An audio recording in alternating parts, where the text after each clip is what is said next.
इस कार्यक्रम के पुण्यार्चक हैं श्री चंद गंगवाल, राजकुमारी गंगवाल, धर्मपत्नी, विकास गंगवाल, सुषमा गंगवाल, पुत्र पुत्रवधू, आकाश गंगवाल, शालिनी गंगवाल, पुत्र पुत्रवधू, सुनील ऋतु बड़जात्या, पुत्री दामाद, गांधीधाम, गुजरात एवं शिलांग, मेघालय।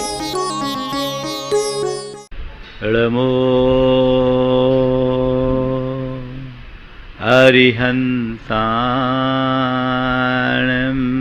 नमो अरिहंताणं, नमो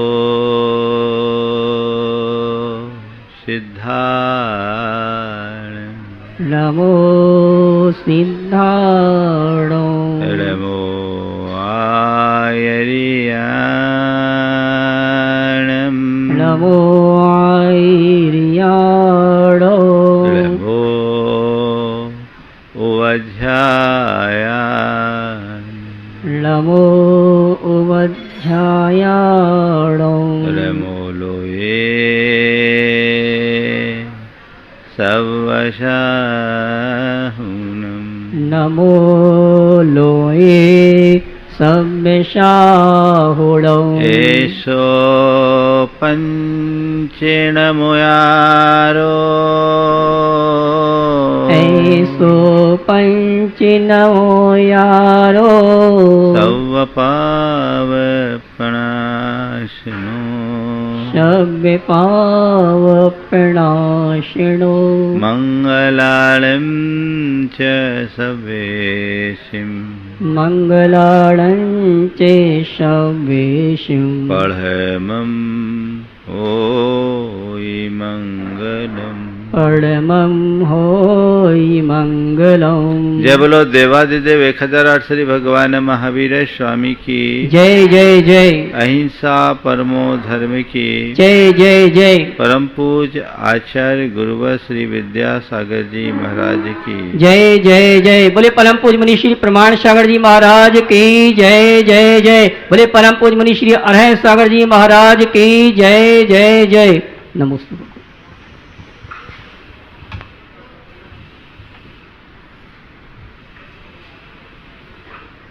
जीवन में 4 चीजें अत्यंत दुर्लभ है। पहला है दरिद्र के द्वारा दान, दानम दरिद्रस्य पहुस्स खंति, दरिद्र व्यक्ति के द्वारा दान और समर्थ व्यक्ति के द्वारा क्षमा। यौवन में इंद्रियों का निग्रह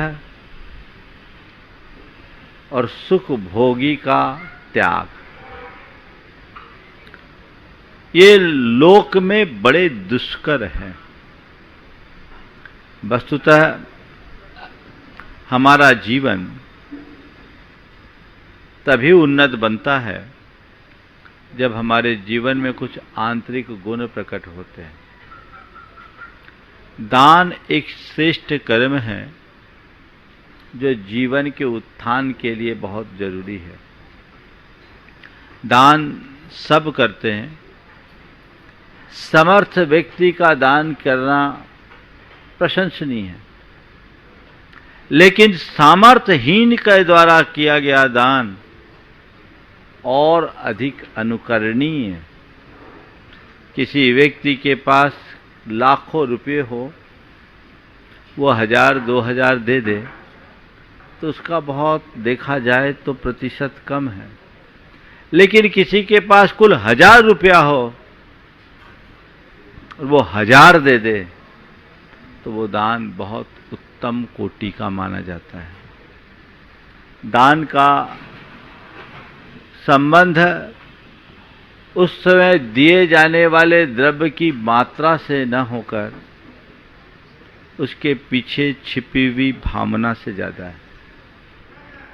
अगर किसी व्यक्ति की अल्प सामर्थ्य है और उस अल्प सामर्थ्य के बाद भी कोई अधिक दान करता है सामर्थ्य के अनुसार, तो वो बहुत बड़ा आदर्श है। अधिक होने में से कम दिया, ठीक है, दिया है, उससे समाज की व्यवस्थाएं बनती है, धर्म की प्रभावना होती है और कार्य होते हैं, उनकी महत्ता है, उसे नकारा नहीं जा सकता। लेकिन सबसे पीछे उसकी भावना क्या है? हमारे शास्त्रों में दान को दुर्गति का नाशक कहा है। आज एक पौराणिक प्रसंग से मैं अपनी बात को आगे बढ़ा रहा हूं। हमारे यहां एक कथा आती है धन्य कुमार की। धन्य कुमार जो कभी किसी जागीरदार का पुत्र हुआ करता था, लेकिन उसने अपने जीवन में कुछ ऐसे दुष्कृत्य किए जो उसे घोर दारिद्र्य का सामना करना पड़ा। शास्त्रों के कथनानुसार उसने निर्माल्य का सेवन किया था, यानी देव द्रव्य का उपभोग किया था। भगवान के लिए अर्पित संपत्ति का भोग उसने किया। नतीजा ये निकला कि ऐसा तीव्र अंतराय कर्म का बंध हुआ कि उसके जन्म लेते ही उसके पिता की मृत्यु हो गई। धीरे धीरे उसकी सारी जागीरदारी खत्म हो गई, सारी संपत्ति बर्बाद हो गई। कल तक जिसके यहां हजारों लोग काम करते थे, उसे अपने गुजर बसर के लिए मजदूरी करने को बाध्य होना पड़ा। एक रोज वो अपने ही मुनीम के यहां काम पर गया। मुनीम ने उसे पहचान लिया। ये तो मेरे मालिक का पुत्र, आज इसकी दशा ऐसी हो गई। उसने काम करने के बाद उसे कुछ सोने की मोहरें भी दी। वो खुशी खुशी आया अपनी माँ को बताने की, माँ देख आज कैसी कमाई हुई। लेकिन वाह रे दुर्भाग्य, जब जेब में हाथ डाला तो देखता है जेब तो कटी हुई है, जेब में कुछ बचा ही नहीं। जब पुण्य छीन होता है तो कुछ भी नहीं बचता, उसका नाम ही अकृत पुण्य रख दिया गया।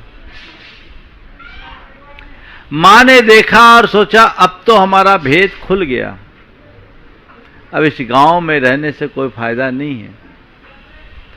मां बेटा दोनों घर से निकल गए, उसी दशा में निकल गए। और मां एक व्यक्ति के घर का काम करने लगी। अकृत पुण्य उसके साथ रहने लगा। और उस व्यक्ति के कुछ गायें थी, उन गायों को चराने का काम अकृत पुण्य के हिस्से आया। अकृत पुण्य रोज गायों को चराता, माँ उनके घर का काम करती, उन जिनके घर में काम करती उसे वो अपना मुंह बोला भाई बोलती थी और उन्हें मामा कहता था। एक रोज देखो पासा कैसे पलटता है। एक रोज उसकी माँ ने कहा बेटा आज हम लोगों ने खीर बनाई, तू प्रतीक्षा करना, देख कोई मुनिराज आए, जब तक मैं पानी लेके आ रही हूं। आज हमें आहार दान देना है। इसी बीच एक मुनिराज का उधर से गुजरना हुआ। वो महान तपोनिधि थे, रिद्धिधारी मुनिराज थे। अकृत पुण्य ने भोलेपन से महाराज को रोक लिया। महाराज आप ठहरिए, आप यहीं रुकिए, हमारी माँ आ रही है, आज आपको हमारे यहाँ आहार करना है। महाराज उसके भोलेपन से मुग्ध होकर कुछ पल के लिए ठहर गए। इसी मध्य उसकी माँ आ गई और मुनिराज को देखते ही उन्होंने विधि पूर्वक मुनिराज का पड़गाहन किया। पड़गाहन करके महाराज को खीर खिलाया, आहार में खीर दिया। महाराज ने खीर लिया, पर वे मुनिराज कोई साधारण महाराज नहीं थे, वे अक्षीण रिद्धि के धारी थे। पूरी खीर आहार पूर्ण होने के बाद भी खीर जितनी थी उतनी बनी रह गई। मां ने बच्चों को खिलाया, परिवार के और लोगों को खिलाया, तो भी खीर ज्यों की त्यों, पूरे गांव को खीर खिला दिया। खीर ज्यों की त्यों। कहते हैं अक्षीण रिद्धिधारी मुनिराज जो भी वस्तु अपने आहार में लेते हैं वो उस दिन अक्षीण रहता है, यानी उस दिन वो खत्म नहीं होता। सबको आहार करा दिया। मुनिराज तो आहार करके चले गए। समय पर अकृत पुण्य अपनी गायों को चराने के लिए जंगल लेकर गया। जंगल में उसे नींद आ गई। नींद आने पर गाय अपने समय पर लौट गई। इसकी आंखें खुली, देखता गाय नहीं। अब मन में डर समा गया, घर जाऊंगा तो मामा को क्या बताऊंगा, गाय कहां चले गई, मैं सो गया, सब कुछ खो गया। इधर गायों के आने के बाद जब अकृत पुण्य नहीं आया तो इनको चिंता हुई कि आखिर वो कहाँ है। वो उसे खोजने के लिए जंगल की ओर गए। सामने से हाथ में लाठी लेकर के मामा और उनके लोगों को आता देखा तो अकृत पुण्य का मन और डर गया। उसे लगा कि मेरी शंका सही है, ये मामा मुझे पकड़ने आए, मुझे मारने आए। वो उल्टे भागना शुरू कर दिया। उन्होंने कहा, अकृत पुण्य तुम कहाँ जा रहे हो, रुको, हम तो तुम्हें ही खोज रहे हैं। और भागा, और भागते भागते एक गुफा के द्वार पर ठोकर लगकर वो गिरा, ठोकर खाकर गिरा। उस गुफा में वही मुनिराज विराजमान थे। उनका उपदेश सुना और सीधे स्वर्ग का देव बन गया। इधर उसकी माँ, उसके मामा जब वहां पहुंचे तो घोर विलाप करने लगे कि हमारा बेटा, प्राण प्यारा बेटा चला गया। ये कैसा दुर्भाग्य। जब माँ और उनके मामा विलाप करने लगे और उधर धन को अकृत पुण्य का जीव स्वर्ग में पहुंचा, वो उनके विलाप को देखा तो खुद प्रकट होकर उसने अपनी वास्तविकता बताई कि मुनिराज की भक्ति और दान के पुण्य के प्रताप से मैं तो महार्दिक देव बन गया हूं। आप लोग मेरे मन में कोई मेरे प्रति किसी भी प्रकार का विकल्प और शोक न करे। मुनिराज ने भी उन लोगों को संबोधन दिया। पूरा पासा पलट गया और यही अकृत पुण्य इतना पुण्य संचित किया कि अगले जन्म में उसी माँ और उसी मामा का पुत्र बना। जिस दिन जन्म लिया उसी दिन से घर में पोबारा हो गई और उसका नाम धन्य कुमार रख दिया गया। जहां हाथ डाले वहां सोना हासिल हो, वो दशा उसकी हो गई। जीवन की उत्तरोत्तर उन्नति होती रही। उसे कहीं किसी भी प्रकार की कठिनाई और अशुभता नहीं हुई। जीवन का पासा पलट गया। कहानी बहुत लंबी है, मैं वहां नहीं ले जाता। लेकिन एक साधन विहीन व्यक्ति के द्वारा दान करने के बाद जीवन में कितना बड़ा बदलाव आता है, ये पुराण हमें बताते हैं। पुराणों की कहानियां तो हम लोग पढ़ लेते हैं और उन्हें केवल पौराणिक आख्यान मानकर छोड़ देते हैं। लेकिन मैंने ऐसे अनेक लोगों को निकट से देखा है जिन्होंने दारिद्र्यपूर्ण अवस्था में दान किया और आज वे बहुत उत्थान की स्थिति में। मेरे संपर्क में एक सज्जन है जो आज करोड़पति हैं और करोड़पति क्या, पूरा एक मंदिर अपने द्रव्य से बना रहे हैं। उन्होंने कहा, महाराज हम लोग तो फुटपाथ पर चूड़ी बेचते थे, दुकान भी नहीं थी, फुटपाथ पर चूड़ी बेचते थे, कोई साधन नहीं, रोज कमाना रोज खाना। आज अगर एक दिन नहीं है तो कई बार ऐसा होता था कि कोई व्यवस्था नहीं होती थी। लेकिन उस दरमियान गुरुदेव का सानिध्य मिला, हमारे मन में दान देने की भावना जगी और उस दान जन पुण्य की वजह से आज हमारी स्थिति इतनी सुदृढ़ हो गई कि आज पूरे समूह सदन का निर्माण कर रहे हैं। नाम ही ले लेता, कटनी में विजय भाई चूड़ी वाले कहलाते। वो नीचे से शुरू हुए। आज व्यक्ति के सामने जब कभी भी दान की बात आती है, लोग सोचते दान देने से हमारा पैसा कम होता है। कभी ऐसा मत सोचना। नीतिकार कहते हैं कि अगर तुम कोई भी धन कमाते हो तो धन को ब्याज पर लगाओ तो ब्याजे स्यात् द्विगुणम वित्तम, व्यवसाये चतुर्गुणम, क्षेत्रे सतगुणम प्रोक्तम, दाने नंत गुणम भवे। यदि तुम अपने धन को ब्याज में लगाओगे तो दुगुना होगा, व्यापार में लगाओगे तो 6 गुना होगा, खेत में बोओगे तो 100 गुना होगा, लेकिन दान में लगाओगे अनंत गुना होगा। ये श्रद्धान अपने अंदर होना चाहिए और इसलिए दान से हमेशा दान में अभिरुचि रखनी चाहिए, दान के प्रति उत्साह बनाए रखना चाहिए। दानम दुर्गति नाशनम, दान दुर्गति का नाशक है, ये श्रद्धान व्यक्ति के हृदय में होना चाहिए।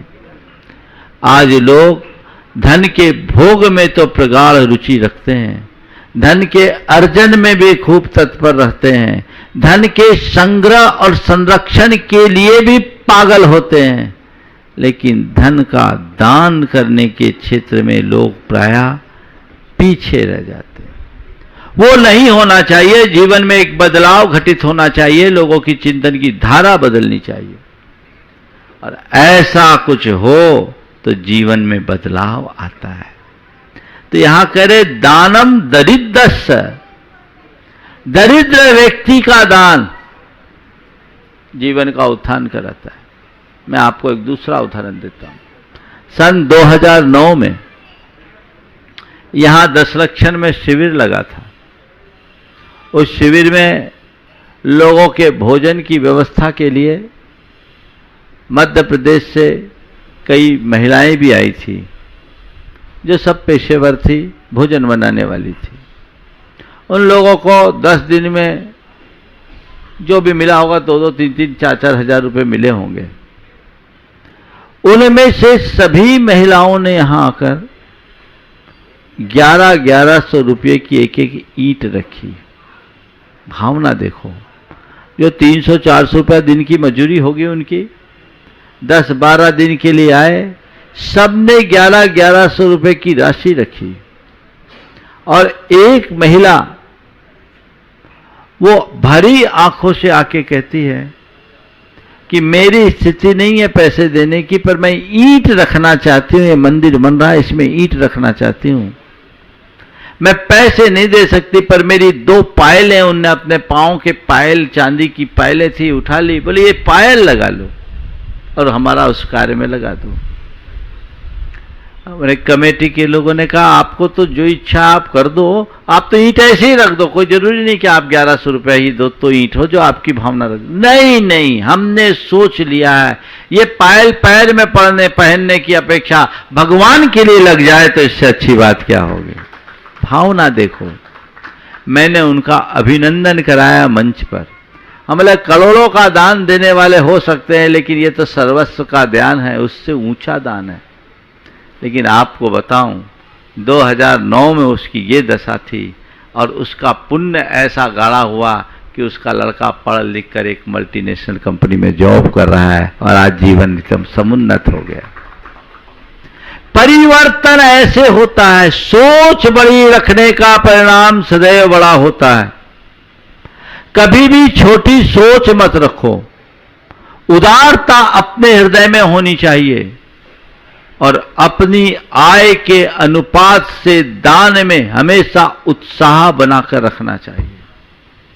समझ गए? दूसरी बात, पहुस शांति, अर्थात समर्थ व्यक्ति के अंदर अगर क्षमा का भाव आ जाए, सहिष्णुता का भाव हो जाए तो जीवन में बड़ी उन्नति होगी। प्रायः ऐसा कहा जाता है, प्रभुता पाए को न बौराए। सामर्थ्य को पाने वाले लोग प्रायः भटक जाते हैं, लेकिन ये सही दिशा नहीं है।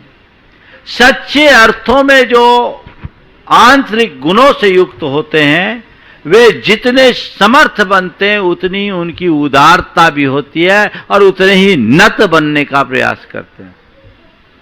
अपने जीवन में एक सिद्धांत बनाओ कि कभी कोई गलती ना करूं, और गलती हो जाए तो उसे स्वीकार करने में एक पल का विलंब ना करूं। अहंकार की एक सबसे बड़ी कमजोरी है कि अपनी गलती को कभी स्वीकारता नहीं और अपनी गलती का आरोप सदैव दूसरों पर देता है।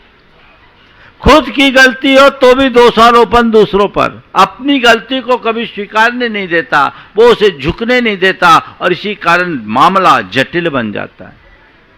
कहते नहीं, तुम समर्थ हो और तुमसे अगर कोई गलती हुई तो उसे स्वीकारने में एक पल का विलंब मत करो, क्योंकि जब तक गलती को स्वीकारोगे नहीं, सुधार की कोई संभावना नहीं।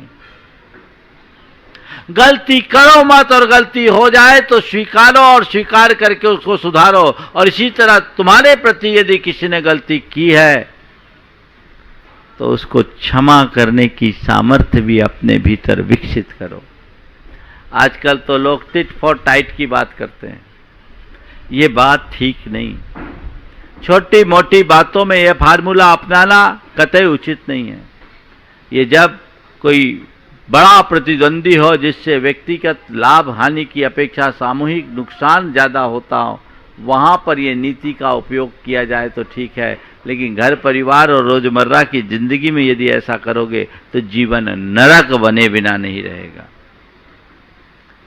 एक बार एक व्यक्ति ने कहा, महाराज जी हम तो टिट फॉर टाइट पर ही विश्वास रखते हैं, ईंट का जवाब पत्थर से देते हैं। हमको कोई कुछ बोला, एक बोलता हम चार सुनाने की ताकत रखते हैं। हमने कहा ठीक है, तुम भी जैसे को तैसा ही किया करो, जैसे के साथ तैसा व्यवहार करो, टिट फॉर टाइट करो, हम तुमसे सहमत हैं। उसको बड़ा आश्चर्य हुआ कि महाराज ये क्या बोल रहे हैं। हमने बोला बिल्कुल ठीक। बोले क्या करो? हम बोले एक बात तुमसे पूछता हूं, कहीं आग लगी हो तो तुम क्या करते हो? आग को बुझाने के लिए उसमें पानी डालते हो या और पेट्रोल? बोले महाराज पानी डालेंगे, पेट्रोल क्यों डालेंगे? बोले ठीक। जैसी आग होगी वैसा ही उतना ही पानी डालना होगा? बोले हाँ महाराज जी, आग के अनुपात से पानी डालना पड़ता है।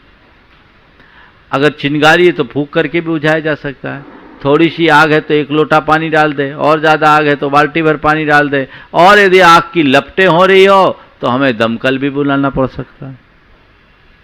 आग आग है, जिस स्तर की आग उसी स्तर का पानी।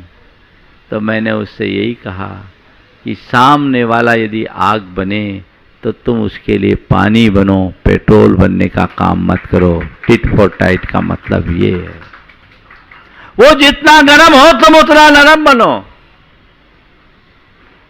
अगर तुम भी गरम हो गए तो आग में तो और पेट्रोल ही डालोगे ना। अपने मन से पूछो क्या कर, हम क्यों झुके? ये तुम्हारी कमजोरी का द्योतक है। झुकना कभी कमजोरी नहीं, झुकना मनुष्य के जीवन का एक गुण है। और समर्थ आदमी व्यर्थ की बातों में अपना समय, अपनी शक्ति और संसाधनों को कभी नहीं खपाता। अपने सामर्थ्य को मजबूत बनाओ और अपनी प्रभुता का सच्चा परिचय प्रदान करो। तो दानम दरिद्रस्य बहुस्य खंति। प्रभु समर्थ व्यक्ति की सहिष्णुता, क्षमा, ये गुण होना चाहिए। हम बड़े हैं, हम क्यों झुके? बड़प्पन इसी का नाम है जो छोटों का मान करना भी सिखाए। हम जब कभी भी विनय की बात करते हैं तो यही कहा जाता है कि बड़ों का आदर करना विनय है। ये विनय की अधूरी व्याख्या है। बड़ों का आदर करना जहां विनय है, वहीं छोटों का मान रखना भी विनय ही है, ऐसा समझना चाहिए। बड़ों का आदर करते हुए छोटों का मान रखो।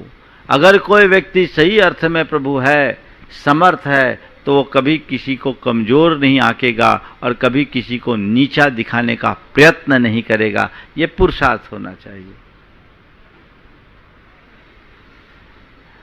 तरुण अवस्था में इंद्रियों का निग्रह, तारुण्य अवस्था में, जवानी में इंद्रियों का निग्रह। जवानी का जोश बड़ा खराब होता है। उस समय व्यक्ति अपना होश खो बैठता है। उचित अनुचित का निर्णय नहीं ले पाता, भावनाओं के आवेग में अपने विवेक को खो देता है, उसकी वजह से उसके जीवन की मर्यादाएं तार तार हो जाती है और ये एक बार का स्खलन पूरे जीवन को बर्बाद कर डालता है। वहां अपने आप को संभाल कर रखना चाहिए, वहां बहुत सजग होना चाहिए। तरुण अवस्था जीवन की स्वर्णिम अवस्था है। इस समय हमारे पास जो शक्ति है, क्षमता है, प्रतिभा है, इसकी तुलना अन्य अवस्थाओं से नहीं की जा सकती। बस केवल एक ही बात की आवश्यकता है कि इसे हम सही दिशा में नियोजित करें। यदि व्यक्ति अपने संकल्पों और मर्यादाओं से बंध करके जीता है तो वो तरुण अवस्था में अपने जीवन के उत्थान का रास्ता खोल लेता है। और यदि उस समय उसने अपनी मर्यादा को भुला दिया, कोई सीमा रेखा नहीं रखी, अपने जीवन में कोई बाउंड्री नहीं रखी, तो पूरा जीवन बर्बाद हो जाएगा। ये बनने की अवस्था, यही बिगड़ने की भी अवस्था है। यदि सही दिशा पकड़ ली तो पक्के तौर पर बनोगे, और गलत दिशा पकड़ोगे तो तुम्हें बिगड़ने से कोई नहीं रोक सकता। सही दिशा में चलो, सही दिशा में लेकर के आगे बढ़ो तो जीवन आगे बढ़ेगा और उससे जीवन की उन्नति हो सकेगी। यह पुरुषार्थ हमारा होना चाहिए। तो तारुण्य अवस्था में इंद्रियों का निग्रह बहुत कठिन है, क्योंकि इस उम्र में मन बहुत चंचल हो जाता है। उसे नियंत्रित करने के लिए एक सीमा रेखा होनी चाहिए। मेरे संपर्क में एक युवक, वो जब IIT के लिए उसका सिलेक्शन हुआ, उसके माँ बाप मेरे पास लेकर आए। वो पढ़ाई के लिए बाहर जा रहा था। माँ बाप जब मेरे पास लाए तो मैंने उससे कुछ बातें की और कहा, भैया तुम्हें अपने जीवन की एक बाउंड्री फिक्स करनी चाहिए। उसने कहा, महाराज आप बता दीजिए, आप जो सीमा रेखा खींचेंगे वो मेरे जीवन की लक्ष्मण रेखा होगी। मैंने उसे कुछ नियम संकल्पों में बांधा और 7 नियम जो मैं सबको देता हूं, बोले ये 7 नियम तुम अंकित कर लो और इस सीमा रेखा का उल्लंघन कभी मत करना, तुम्हारा जीवन कभी नहीं बिगड़ेगा। ये ध्यान रखना, ये मेरे जीवन की लक्ष्मण रेखा है। उसने स्वीकार किया। IIT पूरी करने के बाद उसकी जॉब लगी, उसके साथ ट्रेनिंग भी थी। वो 5 साल US में रहा, लौट कर आया। उसने आते ही कहा, महाराज आपका बहुत बड़ा उपकार हो गया मुझ पर, बहुत बड़ा उपकार है। मैं क्या बात? बोले महाराज जी आपने जो मेरी बाउंड्री फिक्स की थी उसने मुझे बचा लिया। महाराज जी मेरे पास कई ऐसे अवसर आए, यदि मैं चाहता तो भ्रष्ट हो जाता। 1-2 बार तो मेरा मन भी चलायमान हो गया, पर महाराज जब जब मेरा मन उधर गया, मेरे आंखों के सामने आपकी छवि प्रकट हो गई और आपके शब्द मेरे कानों में गूंजने लगे कि ये नियम तुम्हारे जीवन की लक्ष्मण रेखा है, इसका तुम्हें कभी उल्लंघन नहीं करना। महाराज जी मैं वहीं अपने आप को रोक लिया और आज बच गया। मैं सोचता हूँ कि अगर आपसे ये नियम संकल्प नहीं लिया होता तो अभी तक तो मैं बहक गया होता, भटक गया होता, मेरा जीवन बर्बाद होता। ये एक रास्ता है जो व्यक्ति यौवन अवस्था में पदार्पण करने के पहले ही अपने जीवन की दिशा तय कर लेते, उनमें भटकाव नहीं होता। और जिनके जीवन की कोई दिशा नहीं होती वो एकदम उच्छृंखल दिशा विहीन जीवन जीते हैं और अपने जीवन को बर्बाद कर देते हैं। और जब तक उन्हें समझ में आता है तब तक बहुत देर हो चुकी होती है। आगे बढ़ने से पहले संभलना है। हर व्यक्ति को यह सोचना चाहिए कि यह मनुष्य जीवन कितनी दुर्लभता से प्राप्त हुआ है। इस जीवन में केवल मौज मस्ती हमारा दृष्टि लक्ष्य नहीं होना चाहिए। और संत कहते मौज मस्ती भी करो लेकिन अपनी मर्यादा की सुरक्षा में। हमारा धर्म जीवन को नीरस बनाने की बात नहीं करता। धर्म जीवन का सही रस लेने का पाठ पढ़ाता है। अपने जीवन का सही रस लो लेकिन मर्यादाओं के भीतर, अनाचार से बचते हुए, दुराचार से बचते हुए, संयम और सादगी के साथ जीवन का जो आनंद है वो मर्यादा विहीन आचरण में कतई नहीं है। ये दृष्टिकोण अपने भीतर जगना चाहिए, क्योंकि क्षण भर के सुख के पीछे मनुष्य अपने पूरे जीवन की जो उपलब्धियां हैं उनको भी स्वाहा कर देता है। उस अवस्था में नियंत्रण चाहिए। तारुण्य इंद्रिय निग्रहम, तरुण अवस्था में इंद्रियों का निग्रह बहुत जरूरी है। और ये पाठ सीखना चाहिए। जो लोग बचपन से गुरुओं का सानिध्य पाते हैं, जिन्हें अच्छे संस्कार और अच्छी प्रेरणा मिल जाती है, उनके जीवन में कहीं भटकाव नहीं आता। लेकिन जिनके जीवन में संयम का कोई पाठ नहीं, उनके जीवन में कहीं स्थिरता नहीं रहती। इसलिए वो हमारे जीवन में होना चाहिए।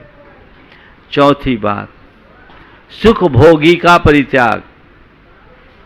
तुम्हारे जीवन में सुख सुविधाएं सब है, उसका भोग करने के लिए मन हमेशा तैयार होता है, तत्पर भी रहता है। लेकिन सुख सुविधाओं के होने पर भी उनके प्रति रुचि नहीं होना, उनका त्याग करने की भावना किसी किसी को ही होती है। मेरे पास तमाम सुख साधन है और उन सुख साधनों का मैं उपयोग न करूं, भोग न करूं, उसका त्याग करूं। हमारी संस्कृति क्या है? सुख भोग की सामग्री को भोगने की है कि त्यागने की? क्या है? हम अपने तीर्थंकर भगवंतों के चरित्र को सामने रख कर देखें, उन्होंने जीवन में क्या किया। सारी अर्जित सुख भोग की सामग्री का त्याग किया। त्याग किया ना। हमारे तीर्थंकरों में सब चक्रवर्तियों जैसा वैभव, और कुछ तो 3 तीर्थंकर तो चक्रवर्ती भी थे। उन्होंने क्या किया? सबका परित्याग किया, क्योंकि मालूम है जीवन का वास्तविक सुख इनमें नहीं है, सुख भोग में नहीं, सुख त्याग में। उन्होंने सबको त्यागा। और हमारा धर्म भी अहिंसा, संयम और त्याग में है, उसी का पाठ पढ़ाता, उस रास्ते पर चलने की प्रेरणा देता है कि उस दिशा में आगे बढ़कर अपने जीवन को बेहतर बनाने का प्रयत्न कर लो।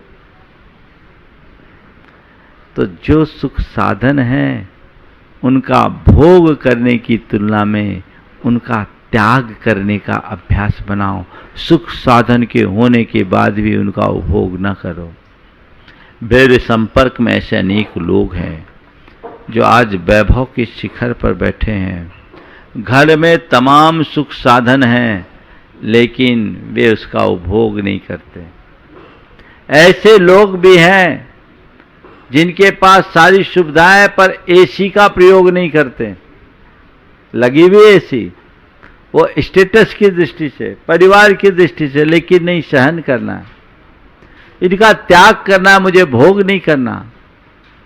खान पान में भी संयम, सब चीजें मेंटेन कर सकते हैं, लेकिन सादगी को जीवन का आदर्श बना करके चलते हैं, वो अनुकरणीय है।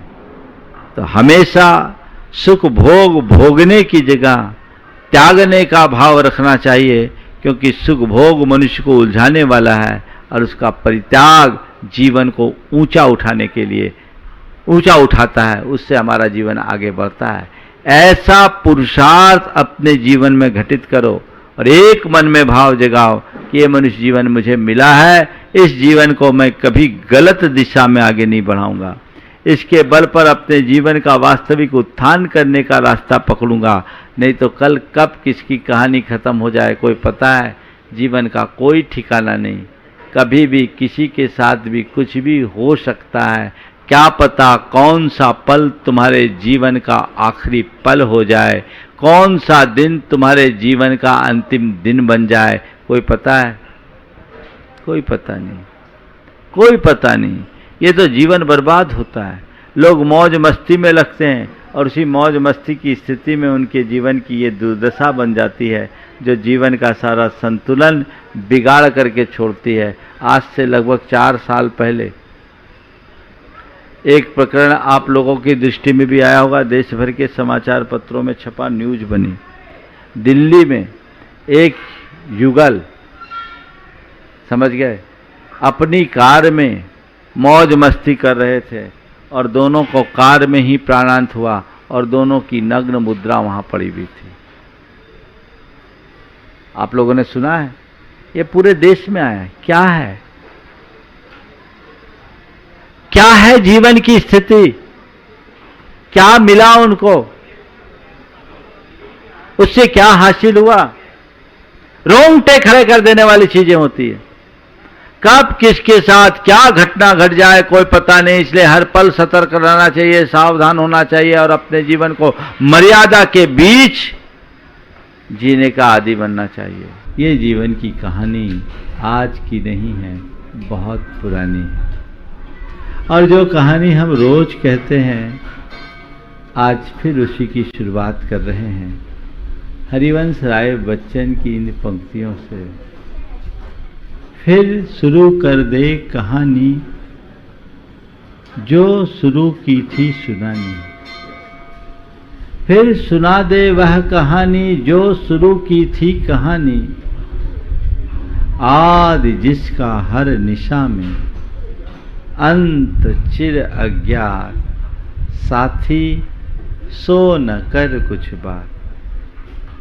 पूर्ण कर दे वह कहानी जो शुरू की थी सुनानी, आदि जिसका हर निशा में अंत चिर अज्ञात, साथी सो न कर कुछ बात।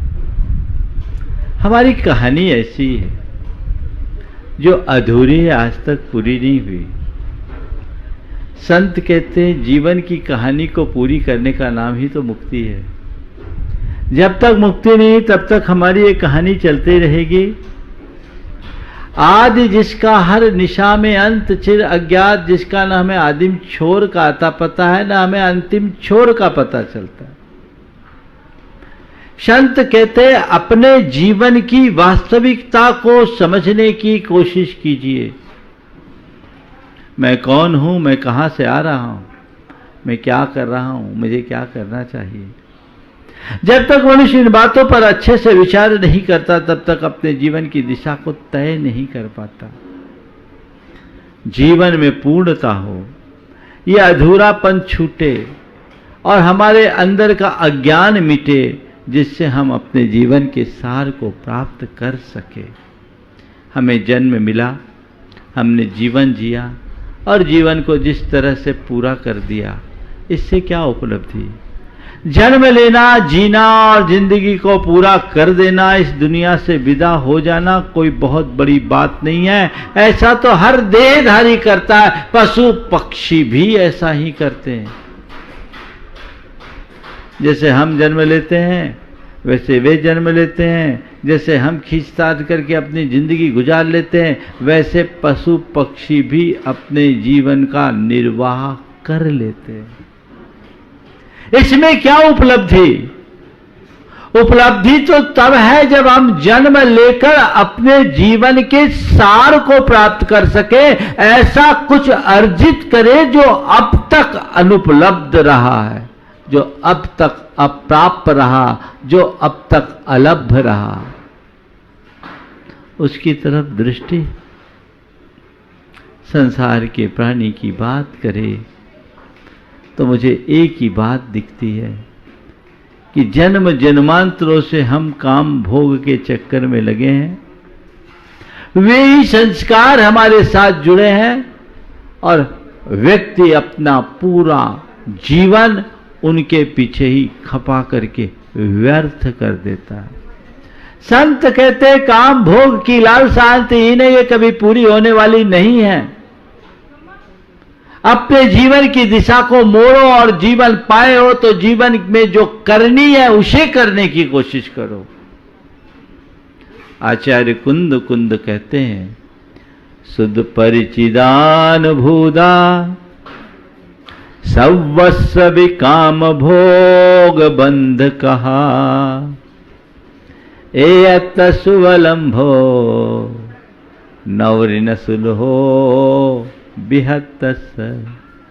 तुम्हारे द्वारा काम भोग और बंध की कथाएं जन्म जन्मांतरों में सुनी गई, तुम्हारे परिचय में आई, तुम्हारे अनुभव में आए, लेकिन आज तक तुमने अपनी आत्मा के विषय में न कुछ जाना, न सुना, न परिचय पाया।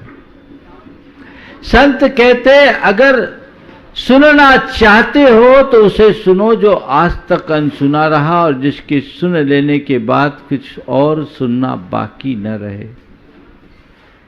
परिचय पाना चाहते हो तो उसका परिचय पाओ जो अब तक अपरिचित रहा और जिसके परिचय हो जाने के बाद फिर किसी के परिचय की जरूरत न पड़े। अनुभव करना चाहते हो तो उसका अनुभव करो जो आज तक अननुभूत रहा है और जिस अनुभूति के बाद कोई अनुभूति शेष न हो। काश ये दृष्टि हमारे अंतर मन में जगे और हम अपने जीवन की दिशा को तय कर सके। प्रायः हर व्यक्ति एक ही रो में चलता है। जिस तरीके से हम अपना जीवन शुरू किए अंत तक व्यक्ति वहीं रहता है। संत कहते हैं जीवन में एक मोड़ आना चाहिए, एक परिवर्तन आना चाहिए, ऐसा मोड़ जो हमारे जीवन को सही दिशा में आगे बढ़ा सके। हमने अपना अनंत जीवन पथ भ्रष्ट होकर के बर्बाद कर दिया, दिशाहीन होकर हमने अपने जीवन को विनष्ट किया। आज हमें दिशा मिल रही है, दिशा दृष्टि मिल रही है, दिशा दर्शन देने वाले सद्गुरु का सानिध्य मिल रहा है, तो हमें चाहिए कि हम अपनी दिशा को बदले और कुछ आगे बढ़ने की कोशिश करें। ये जीवन पाया है तो इसे जैसे तैसे गुजारने की जगह इस जीवन में कुछ कर गुजरने की ठाने, कुछ करके गुजरना है, ऐसे जैसे तैसे गुजारना नहीं है। और जब कभी भी कर गुजरने की बात आती है तो क्या करते हो? मुझे खूब धन कमाना है, मुझे खूब नाम कमाना है, मुझे प्रतिष्ठा पानी है, मुझे अपनी धाक जमानी है। यही तो मनुष्य अपने जीवन की उपलब्धियों के रूप में देखता है और सोचता मैं बहुत कुछ कर गुजरा। संत कहते हैं कर गुजरने की बात नहीं, ये सब कारगुजारी है जो हमें उलझाती। कुछ ऐसा करो जो आज तक करने में नहीं आया, जो वास्तव में तुम्हारे जीवन की उपलब्धि के रूप में गिनी जा सके। उसकी तरफ भी तो दृष्टि होनी चाहिए। हर व्यक्ति को एकांत में बैठकर इस बात का आकलन करना चाहिए कि मैंने अपने जीवन में आज तक जो कुछ भी किया उसका हिसाब किताब क्या है, लेखा जोखा क्या है, कितना है जो मेरे जीवन के लिए उपयोगी है और कितना है जो जीवन के लिए अनुपयोगी। मैं समझता हूँ जब कभी आप इसका आकलन करोगे तो आपकी बैलेंस शीट उल्टी ही दिखेगी, अनुपयोगी की तरफ ज़्यादा, उपयोगी की तरफ कम। जीवन को मोड़िए। उम्र बढ़ रही है, निरंतर गुणों का विकास होना चाहिए, पर देखने में ये आता है गुणों का ह्रास होता है। दिशा बदलिए, तरीका बदलिए, चिंतन का ढंग बदलिए। देखिए दो तरह की स्थितियां हैं। हर व्यक्ति की जिंदगी प्रकृति के हिसाब से आगे बढ़ती है ना। एक परिवर्तन आता है। हम अपने शरीर की तरफ जब ध्यान देते हैं तो बचपन से लेकर अब तक हमारे अंदर कितना बड़ा बदलाव आ गया। हमारे आपके सब के अंदर बदलाव है। ये प्रकृतिगत परिवर्तन है। ये तो परिवर्तन होगा, उम्र का असर सबको दिखेगा। लेकिन ये परिवर्तन बहुत बड़ी उपलब्धि नहीं है, ये तो प्रकृति ने किया, ये होना ही है और इसकी अंतिम परिणति चिता की राख है, जहां बदल जाना है। लेकिन दूसरा परिवर्तन है वह पुरुषार्थगत परिवर्तन है, जो हमारे जीवन का गुणात्मक परिवर्तन है। मैंने अपने जीवन को गुणात्मक रूप से कितना बदला, यह बात हमें देखने और समझने की आवश्यकता है। यदि ऐसा कुछ परिवर्तन हमारे अंदर घटित होता है तो मान करके चलना मेरे जीवन की दिशा सही है, और यदि ऐसा नहीं तो वही राह है जो अनादि से चलते आ रहे हैं। जीवन में उम्र बढ़ने के साथ दो स्थितियां, आज दो पहाड़े आपको पढ़ाता हूं। आप लोग तो रोज पहाड़े पढ़ाते हो एक दूसरे को, पर मैं आज आपको दो पहाड़ों से परिचय कराता हूं, है ना। एक 8 का पहाड़ा है, 8 का पहाड़ा का हिसाब लगाओ।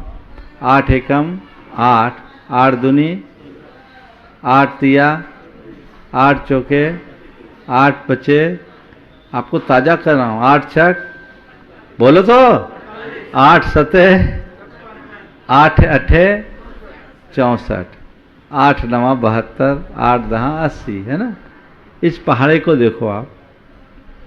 8 एकम 8, 8 दूनी 16, 16 को जोड़े तो कितना होगा, 1 और 6 7, 8 त्रिका 24, क्या हो गया, 2 और 4 6, 8 चौके 32, 3 और 2 5, 8 पचे 40, शून्य हटा दो बचा क्या 4, 8 छक 48, 4 8 12, 2 और 1, 1 और 2 3, 3 हुआ। 8 सते 56, 6 5 और 6 11, 1 और 1 2, 8 8 64, 6 4 10 1।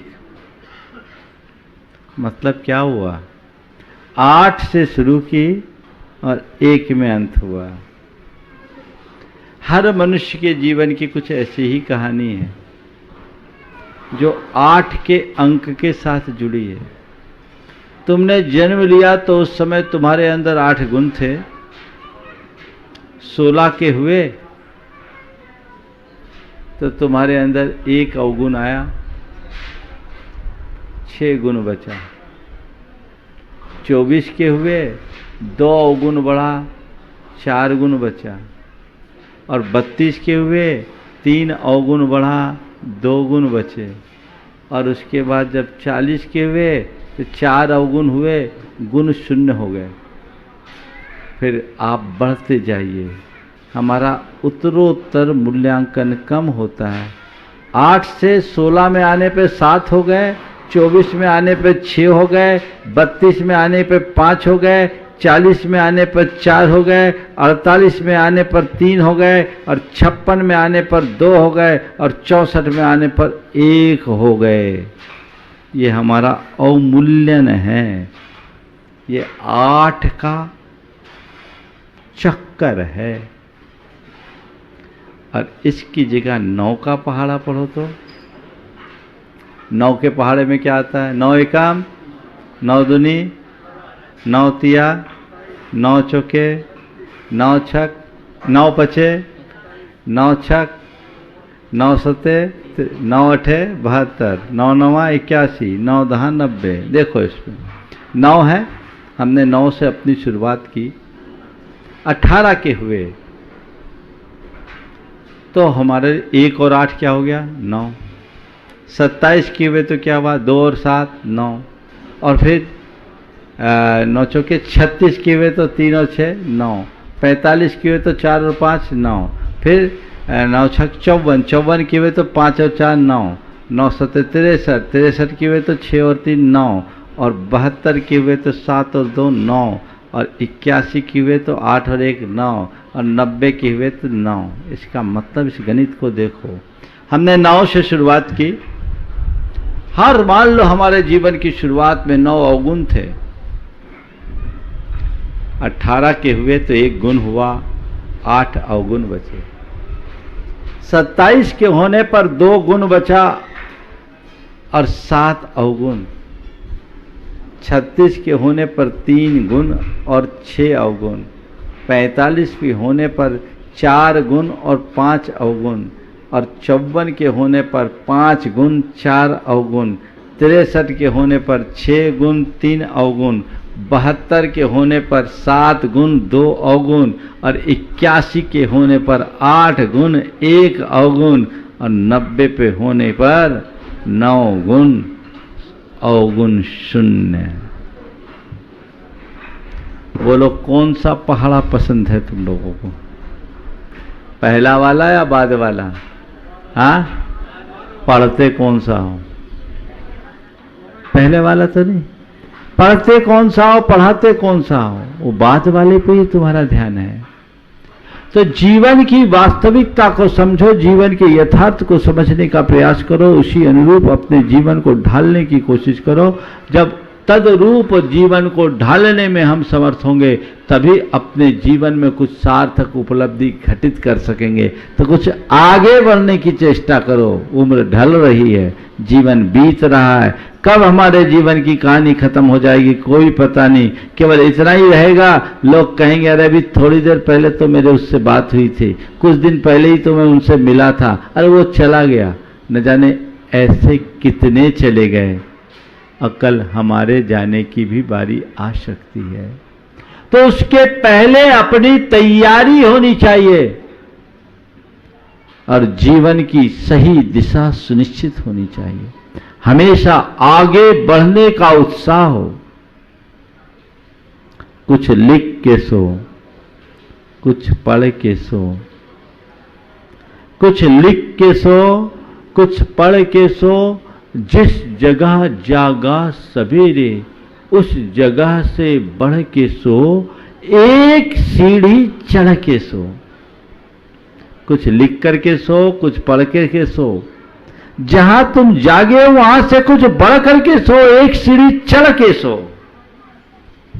वहीं अटक करके मत रहो, तब कहीं जाकर हमारे जीवन का पथ प्रशस्त होगा और हम अपने जीवन में कुछ सार्थक उपलब्धि घटित कर सकेंगे। ये रास्ता हमारे जीवन में होना चाहिए और इसी से हमारे जीवन का पथ प्रशस्त हो सकता है। ऐसी दृष्टि, ऐसी भावना अंतरंग में बनाइए और जीवन को आगे बढ़ाने की कोशिश कीजिए। अभी विनोद जी आप सबको गुणायतन की बात कर रहे थे। ये गुणायतन क्या? गुणात्मक परिवर्तन, गुणायतन, जिससे जीवन में एक बदलाव घटित हो। हर व्यक्ति के भीतर एक गुणायतन है जिसके तरफ तुम्हारा ध्यान नहीं है। उसे घटित करने की कोशिश करें, उसे उद्घाटित करने का पुरुषार्थ करें, तो कहीं जाकर हम अपने जीवन में कुछ खास उपलब्धि अर्जित कर सकेंगे और हम अपने जीवन के परम लक्ष्य को प्राप्त कर सके। इस भाव के साथ आज मैं अपनी वाणी को यहीं पर विराम दे रहा हूँ। बोलिए परम पूज्य आचार्य गुरुवर श्री विद्यासागर जी महाराज। इस कार्यक्रम के पुण्यार्चक थे श्री चंद गंगवाल, राजकुमारी गंगवाल धर्मपत्नी, विकास गंगवाल, सुषमा गंगवाल पुत्र पुत्रवधू, आकाश गंगवाल, शालिनी गंगवाल पुत्र पुत्रवधू, सुनील ऋतु बड़जात्या पुत्री दामाद, गांधीधाम गुजरात एवं शिलांग मेघालय।